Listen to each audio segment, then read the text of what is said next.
conveniente que tenemos que recordar fisiología cardíaca, porque para entender la patología cardíaca, para entender todos los test patológicos que se pueden dar a nivel cardiológico, tenemos que entender cómo funciona esto, ¿ya? No es solamente entender que es una función de bomba la que tiene, sino más o menos saber cuál es la naturaleza de esta función, cuáles son las características de esta función de bomba, ¿ya? Y cuáles son las particularidades que tiene el corazón como músculo, muy diferente del músculo estriado de los miembros, del músculo que es a nivel de el tracto digestivo, etcétera, etcétera, etcétera, ¿ya? Entonces, es importante que nosotros conozcamos el funcionamiento normal, la fisiología adecuada de lo que es el corazón. Entonces, cuando nosotros hablamos de potencial de acción, vamos a hablar sobre todas aquellas particularidades que va a tener la onda que va a producirse producto del estímulo eléctrico del corazón. ¿Ya? Vamos a comenzar tomando en cuenta que cuando la fibra muscular no está estimulada, ¿ya? Estamos en un estado isoeléctrico. Isoeléctrico significa que estamos en reposo. La fibra no está estimulada por ninguna carga, ¿ok? Pero a pesar de eso, nosotros, a nivel de la membrana, tenemos menos 80 milivoltios. Es el estado basal, es el estado en el cual la célula miocárdica se encuentra en reposo. Y vamos a llegar a un potencial de acción máximo con un estímulo de 120 milivoltios. Entonces, hay dos tipos de fibras que van a conducir el estímulo eléctrico a nivel cardíaco. Uno son las fibras que tienen potencial de acción lento, que está graficado acá. Y otra, que es el potencial, o las fibras que tienen potencial de acción rápido.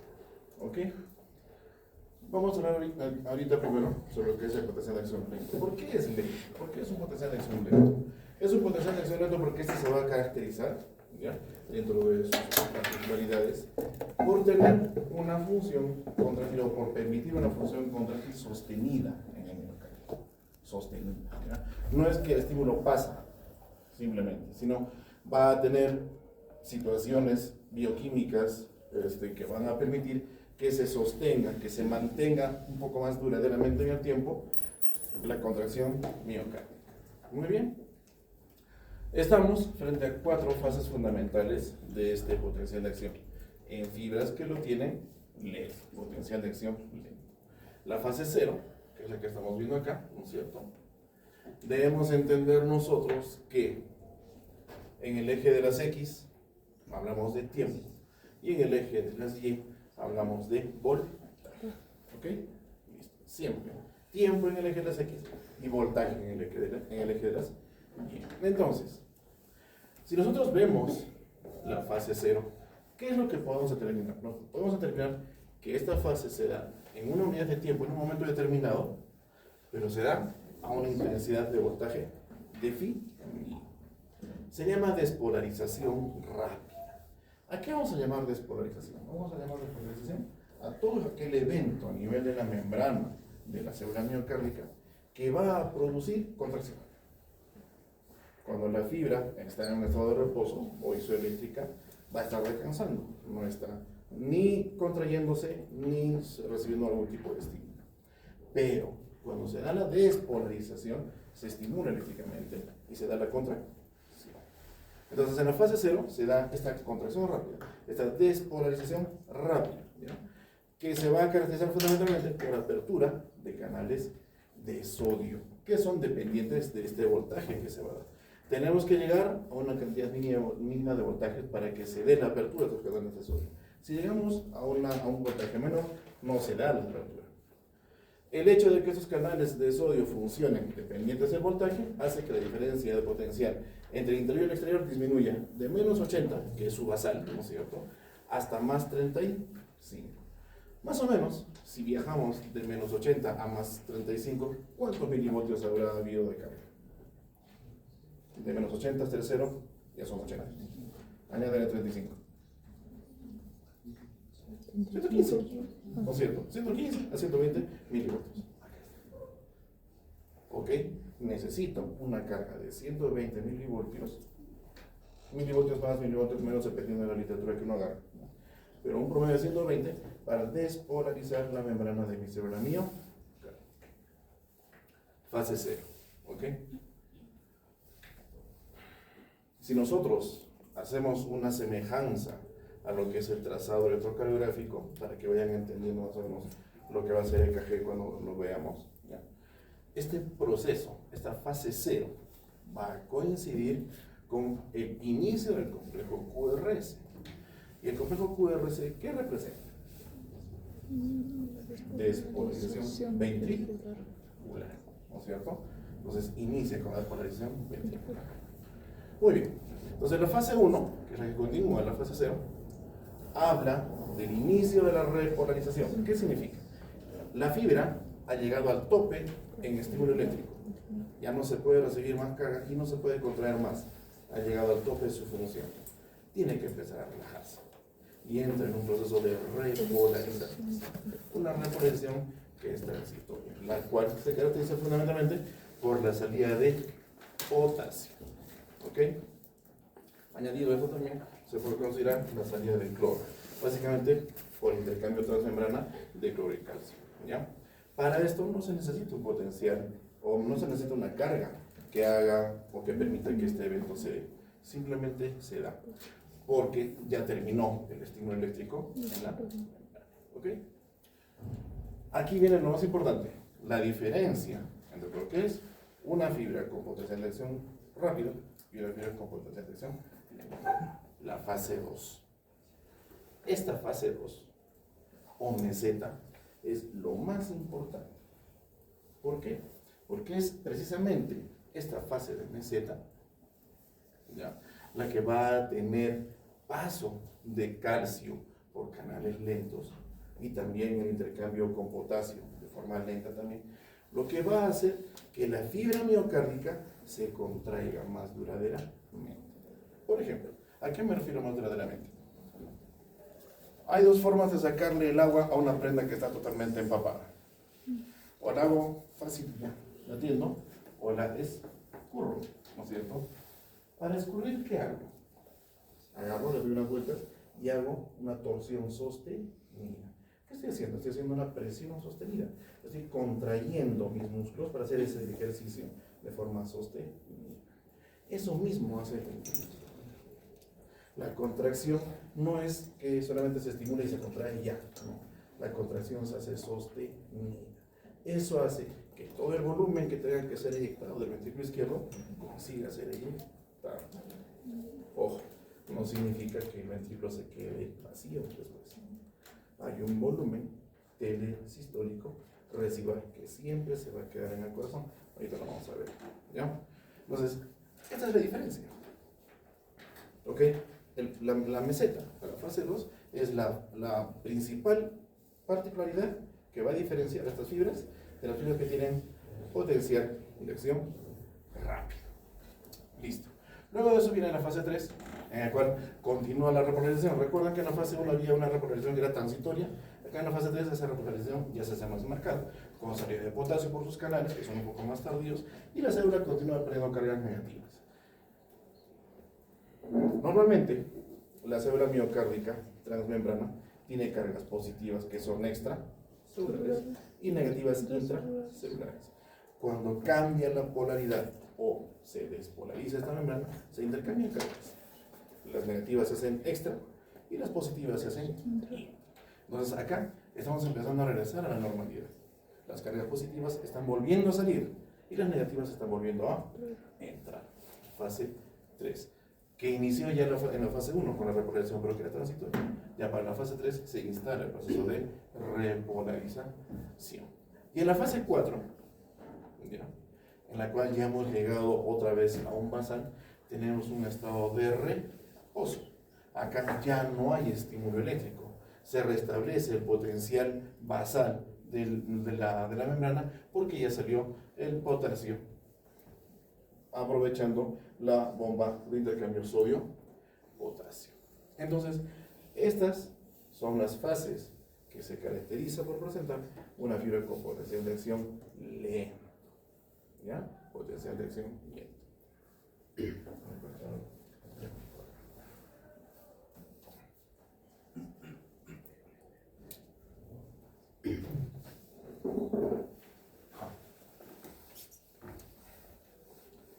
Muy bien. Acabamos de revisarlo, ¿no es cierto? Hemos dicho que son fibras que tienen potencial de acción lento, porque son más prolongadas en el tiempo. Pero ¿qué pasa con las que tienen potencial de acción rápido? ¿Cuál es la diferencia que ustedes encuentran entre una y otra? Que están en circulitos amarillos. Que no están muy lentos.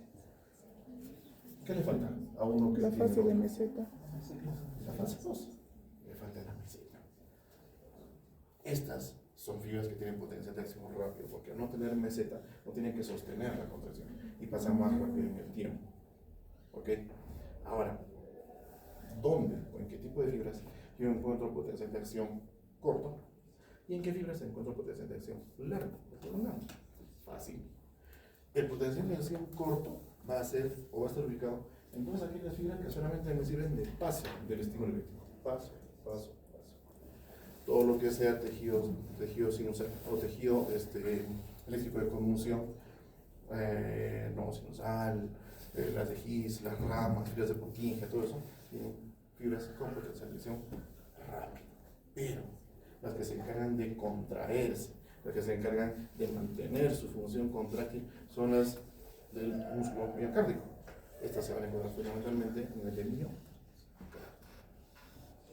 Fibras de conducción, fibras miocárdicas, potencial de acción rápido, potencial de acción lento. Pregunta fija de rotación, así que si se pierden eso.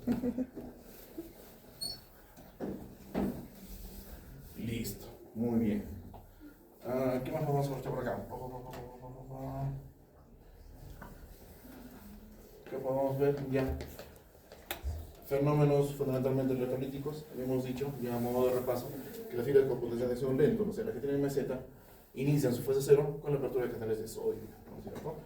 Empieza a haber intercambio con sodio. Al iniciarse la meseta, la fase 2 se apertura los canales de calcio, que tienen un tránsito lento, junto con el intercambio de potasio. Se aperturan también los canales de potasio, ¿no es cierto? Llega a la fase 3, que es un proceso de repolarización, en el cual empieza a haber la regresión de las cargas transmembrana, negativas al intra y positivas al extra, y vamos a llegar a la fase 4, que es el estado de reposo. En cambio acá, ya bueno, es lo mismo, solamente que no va a haber fase 2. ¿Ya? Es lo mismo, solamente que no va a haber fase 2. Oh. A ver. Vamos a ver. ¿Cuál querías? ¿La última? Sí, por favor. ¿Esa? A ver, tírate, ¿no? Pero la otra es importante, pero bueno, ya. Muy bien. Ya, a ver, acá. Tenemos los puntos de conducción del estímulo eléctrico, ¿no es cierto? No sinusal, no ventricular, las de His, las ramas, las fibras de Purkinje, ¿no es cierto? Entonces, acá es donde tenemos nuestro potencial de acción, que es lento. Acá ya empieza la contracción. Acá hay meseta, a nivel ventricular. Pero todos los demás son tejidos con potencial de acción rápida. No hay meseta. ¿Okay?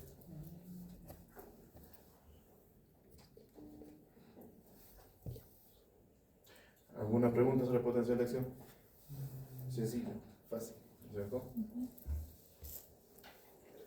Veo que caen en eso.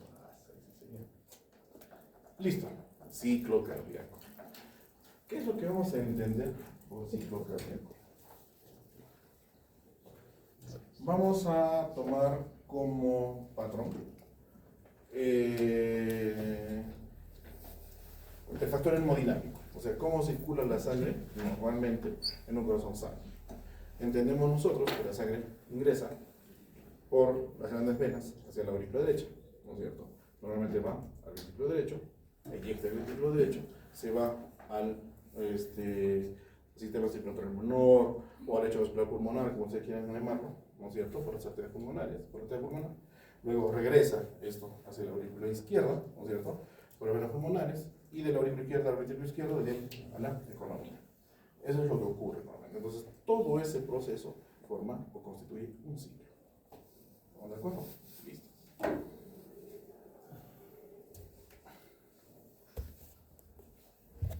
Vamos a iniciar a nivel auricular. ¿Ok? Antes de nada, hay que tomar en cuenta una cosa. Ya a estas alturas del partido tenemos que entender que las aurículas no se contraen al mismo tiempo. Eso no existe. Los ventrículos tampoco se contraen al mismo tiempo. Eso no existe. Va a haber un retraso. Quienes primero se contraen fisiológicamente para que se dé el ciclo cardíaco son las cámaras derechas. Son las primeras que se contraen. Milisegundos después se contraen las cámaras izquierdas. Porque si no habría un pandemonio. ¿Se imaginan que todo funciona al mismo tiempo? No habría ciclo. No habría ciclo. ¿Por qué? Porque en el ventrículo izquierdo o el derecho se contrae, ¿ya? Si se contrayera el ventrículo izquierdo a la vez, no va a ver cómo llegue la sangre derecho vascular pulmonar hacia la aurícula y que pase al ventrículo izquierdo y a la economía. No habría forma. Es por eso que hay un retraso fisiológico. Entonces, quien se contrae primero es el lado derecho y quien se contrae después es el lado izquierdo. Muy bien. En ese entender, vamos a hablar primero de la sístole auricular. ¿Ok? Electrocardiográficamente, ¿dónde se representa la sístole auricular? Onda P, ¿no es cierto? Listo. Entonces, la onda P es la que me va a determinar la sístole auricular. ¿Qué es lo que pasa? La sangre contenida en las aurículas pasa por la contracción auricular a través de las válvulas auriculoventriculares hacia los ventrículos, ¿no es cierto? Ya hemos dicho, normalmente, cuando esto se da, hay apertura de las auriculoventriculares y cierre de las semilunares. Eso es lo normal, eso es lo fisiológico. ¿Estamos de acuerdo? Listo. Muy bien, la sangre ya llegó a los ventrículos. ¿Ya? ¿Qué es lo que ocurre a nivel ventricular cuando empieza a caer o a recibirse la sangre de las aurículas? Hay un evento inicial, ¿ya?, que se llama relajación isovolumétrica. ¿Qué significa? Que el ventrículo, ya sea este derecho o izquierdo, está preparándose para recibir toda la sangre que va a llegar de la aurícula. Entonces, como se está preparando, sus fibras empiezan a relajarse, ¿ya? Se empieza a distender la capa muscular y eso crea una presión negativa inicial. A eso se llama relajación isovolumétrica. Ese pequeño inicio de relajación permite el primer jale, el primer arrastre de sangre de la aurícula hacia el ventrículo. Eso permite también que la válvula auriculoventricular correspondiente, ya sea mitral, se abra. Luego de eso, recién por la contracción de la aurícula, esa relajación se hace mantenida, recibiendo el volumen producto de la eyección de la aurícula. Se llena. Ahí ya deja de ser isovolumétrica y se convierte en una relajación. Entonces, ya acá está contenido el volumen. Cerradas las auriculoventriculares, cerradas las semilunares. ¿No es cierto? Listo. La sangre está contenida acá. Es momento de que se empiece a distribuir esa sangre contenida en los ventrículos. Si hablamos del ventrículo derecho, se irá hacia el lecho vascular pulmonar, y si hablamos del ventrículo izquierdo, se irá al resto de la economía. ¿Ok? Electrocardiográficamente, cuando se inicia el proceso de contracción ventricular, hablamos del complejo QRS. ¿Estamos? ¿Ya? Listo. Entonces, si la onda P representaba la contracción auricular, el complejo QRS representa la contracción ventricular. ¿Sí? Se da la contracción. Los ventrículos se contraen. Entonces, con la contracción ventricular o con la sístole ventricular, se da el inicio a lo que es la eyección rápida. Como ya es una contracción activa, el volumen de sangre de los ventrículos sale rápidamente, ya sea a nivel de la aorta o sea o a nivel de la arteria. ¿Ok? Se contraen los ventrículos, se da la eyección y se quedan no vacíos. Este gráfico no es real en ese sentido, ¿ya? No se quedan vacíos, ¿ya? Hay un volumen. Entonces, cuando ya han terminado de eyectar el volumen que tenían que eyectar, los ventrículos empiezan a relajarse, preparándose para aceptar el volumen que está empezando a juntarse a nivel de las aurículas. Se llama diástole ventricular, relajación ventricular. Y como está iniciando, como está habiendo esa primera presión negativa para jalar el volumen de las aurículas, relajación isovolumétrica. ¿Esto dónde se hace? Onda T. ¿Ok? Onda T. Listo, ya estamos preparados. Entonces ya se relajó el ventrículo o los ventrículos y han aceptado la sangre.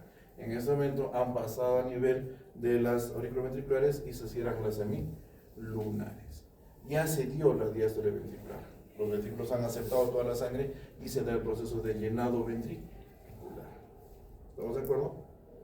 Una vez que se llenan los ventrículos, se inicia otra vez el proceso de llenado y las aurículas empiezan a recibir la sangre de los paquetes venosos, para luego prepararse estas para contraerse, pero estas están ya listas para abrirse.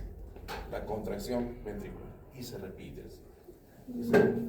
Y se repite. Y se repite. Onda P, contracción auricular. Como QRS, contracción ventricular. Onda T, relajación isovolumétrica. Y listo. Después de eso, la diástole ventricular. Y otra vez onda P, QRS. ¿Está claro? ¿Alguna pregunta sobre eso? Es ahora o nunca. ¿Sí? Revisan. ¿Dónde está bien bacán esto explicado?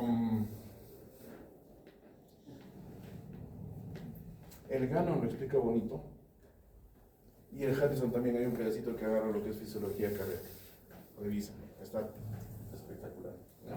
Pero si como esto no lo entendió, estamos bien. Ok.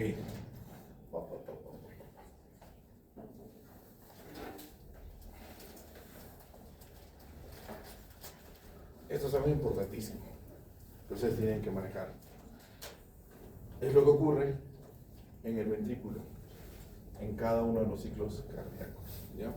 Y acá viene lo que les hablaba yo. Nosotros no podemos tener o no podemos mantener la idea de que el ventrículo, cuando eyecta la sangre, envía todo el volumen y se queda abajo. No existe. Siempre hay un volumen residual, ¿ya? Vamos a hacer la relación del eje de las abscisas con el eje de las ordenadas. Siempre en el eje de las X, volumen expresado en ml, ¿ok? Y en el eje de las Y, presión representada en milímetros de mercurio. Vamos a hacer una interacción entre lo que es volumen versus presión a nivel del ventrículo izquierdo, ¿ya? Muy bien. Entonces, nuestro ventrículo izquierdo ha terminado de hacer su última contracción, ¿ya? Ha llegado a evacuar todo el volumen que tenía que evacuar. Está preparándose para recibir sangre nuevamente, ¿sí? Y para recibir sangre nuevamente, ¿cuál es el primer fenómeno que tiene que hacer? La apertura de la mitral. Si no se abre la mitral, no hay cómo pasa la sangre. ¿Estamos de acuerdo? Listo. Se abre la mitral. En este preciso instante, estamos a presión cero, si se dan cuenta.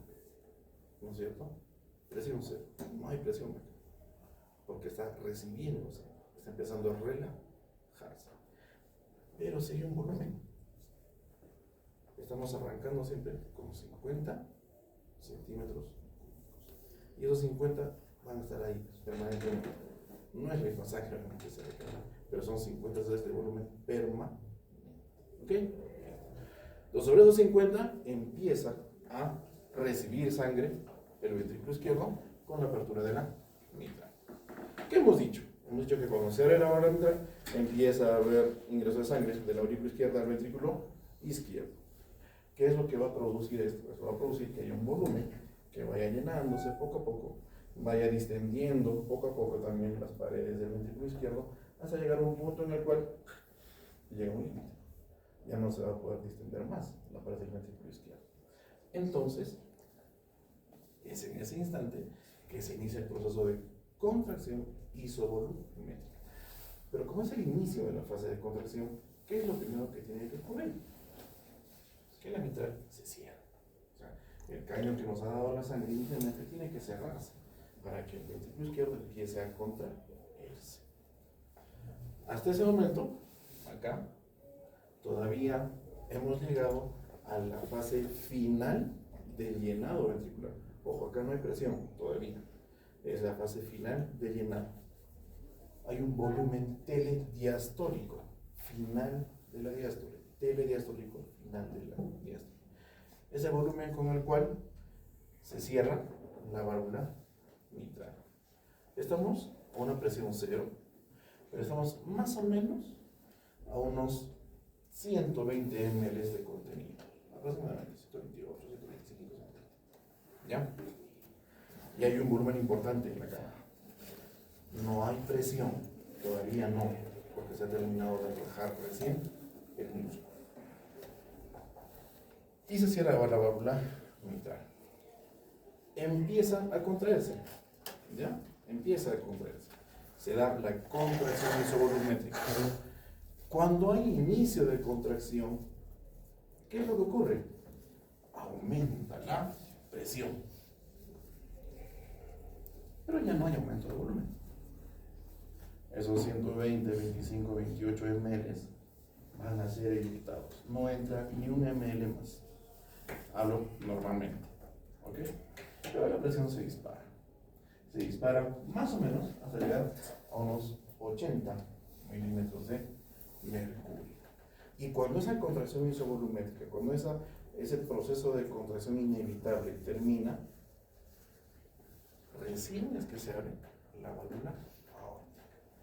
Y el proceso de contracción se hace efectivo. Se contrae el ventrículo izquierdo. Cuando se contrae el ventrículo izquierdo, ¿qué es lo que ocurre? Empieza a inyectarse la sangre hacia la aorta.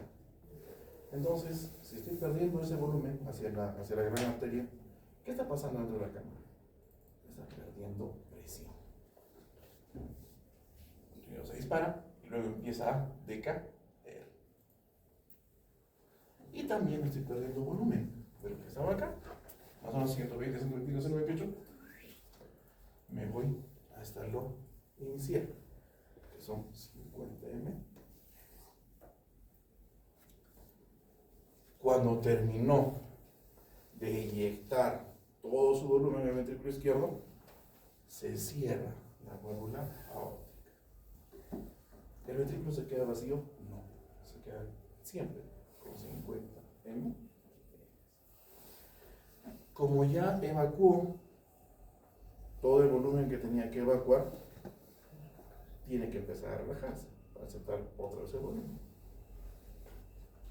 Relajación isovolumétrica. Como está empezando a relajarse, la presión que había acabando la sístole empieza a disminuir. Cae la presión. ¿Sí? Pero el volumen se mantiene. Y así se repite. ¿Una duda? ¿Ha quedado claro? ¿Están seguros? ¿Claro para ustedes o para las tabletas, teléfonos, grabadoras, filmadoras? ¿Seguros? No hay dudas, estamos seguros. ¿Sí?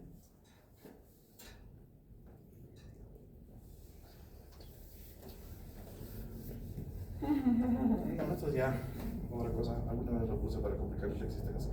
Entonces, sí,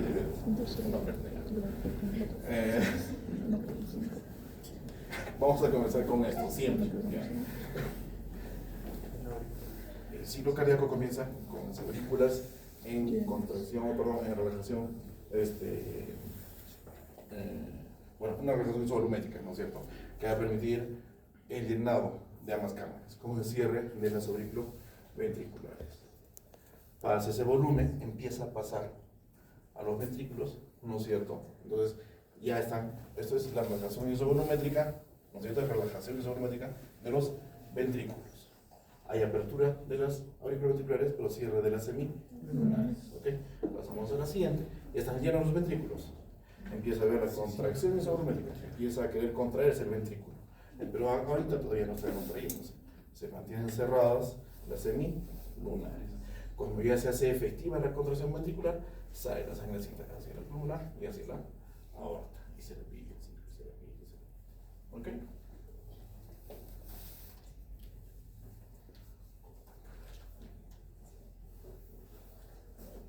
Muy bien. Ese es ciclo cardíaco y hipotensiones. ¿Alguna pregunta? ¿Seguro que ha quedado claro? O sea, garantizado, las 3 personas que van a dar su oral la siguiente clase sobre esto, 20. Mejor por la clase, no con esa confianza. ¿Sí? ¿Vamos? Ya, listo. Joseph, te debo una clase. ¿Hacemos 2 temas seguidos en una oportunidad o vamos a programar en otra clase aparte? ¿Habría la posibilidad de que sea virtual esa clase? No les conviene. Ninguna clase virtual les conviene. Se puede, pero no les conviene. No a menos de las que siguen, porque ya empiezan patologías. Y eso se tiene que manejar. Pero sería en el mismo horario, o sea, de 3 a 5. Dependiendo si se dispone del aula, o de repente un sábado, o aprovechamos un tema corto y juntamos 2 temas en una misma pieza. ¿Ok? Ya, entonces, voy a ver qué clase puedo juntar una con otra y luego vamos a la siguiente y les aviso. ¿Ya? Muy bien. Acá, claro. Entonces, haciendo clase de 6 personas. Muy bien, 3 van a hablar de aquel tema y 3 van a hablar de esto. ¿Estamos de acuerdo? Ya. ¿Está claro? No hay problema. Ya, vamos. ¿Qué doctor, esa fue la clase? ¿Es en serio? Sí, es en serio. ¿O quieren avanzar otra cosa? Ya, si quieren, ¿no? ¿Cómo que no te llevas por acá? Sí.